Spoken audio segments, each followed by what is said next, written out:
Assalamualaikum warahmatullahi wabarakatuh. Perkenalkan, nama saya Ira Nur Fajriani, NIM A7101957, mata kuliah keamanan jaringan, kelas B, Fakultas Keguruan dan Ilmu Pendidikan, Universitas Muhammadiyah Surakarta. Saya akan mengerjakan soal ujian tengah semester keamanan jaringan nomor 1. Apa pentingnya sebuah teknologi keamanan diterapkan dalam perusahaan? Manfaat, risiko, dan contoh.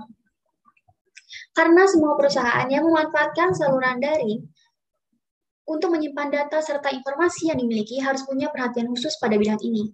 Mengapa? Sebab data yang tersimpan saat mungkin berisikan informasi sensitif terkait lini bisnis maupun pelanggan atau klien yang ditangani, yang kalau sampai bocor dapat membahayakan operasional. Saking pentingnya keamanan data ini, bahkan banyak regulator yang langsung tanggap dengan mengeluarkan regulasi terkait kebocoran maupun pencurian data perusahaan dapat menyebabkan bisnis kolaps, dan apabila bisnisnya memiliki skala besar, dapat menyebabkan masalah perekonomian sistematik yang bertambah luas. GDPR memaksa perusahaan untuk menelaah, menyaring, dan menata ulang strategi dan kebijakan keamanan data sedini mungkin. Dengan situasi seperti ini, bagaimana cara agar keamanan data perusahaan terjamin? Jadi ada beberapa hal yang bisa ditekankan, antara lain. Yang pertama adalah amankan infrastruktur TI. Perusahaan butuh infrastruktur yang kokoh sebagai fondasi perencanaan keamanan data. Kokoh yang dimaksud mengarah pada pemastian bahwa seluruh perangkat teknologi yang memiliki perlindungan prima terhadap potensi serangan cyber dan ancaman keamanan lainnya. Yang kedua adalah amankan gawai atau gadget mobile. Gadget mobile merupakan perangkat yang bisa dibawa dan digunakan di mana-mana, seperti smartphone, laptop, tablet, dan sebagainya. Keberadaannya ini sangat membantu dalam memfasilitasi akses data yang cepat, sehingga dapat memberikan pelayanan kepada pelanggan dengan lebih sigap.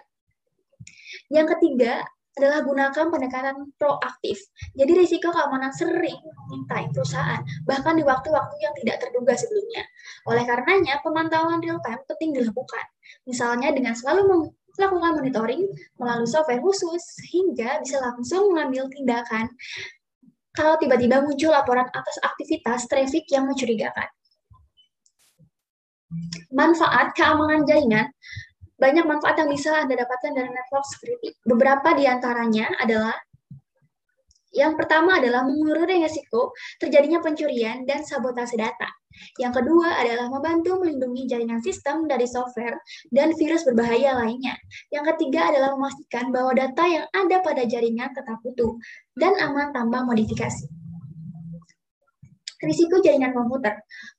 Pendekatan yang umum dilakukan untuk meningkatkan keamanan komputer antara lain adalah dengan membatasi akses fisik terhadap komputer, menerapkan mekanisme pada perangkat keras dan sistem operasi untuk keamanan komputer, serta membuat strategi pemrograman untuk menghasilkan program komputer yang dapat diandalkan.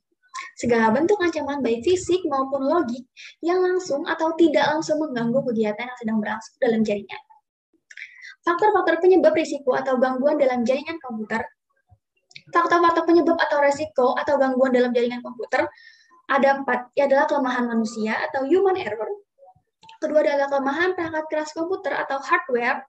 Yang ketiga adalah kelemahan sistem operasi jaringan software.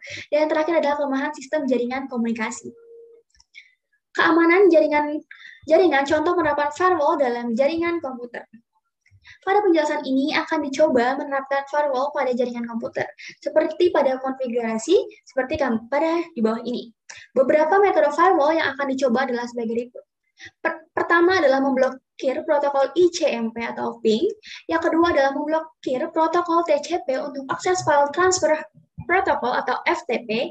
Yang ketiga adalah memblokir protokol TCP untuk akses hypertext transfer protokol atau HTTP. Yang keempat adalah memblokir protokol TCP untuk akses remote protokol. Sekian presentasi dari nomor 1.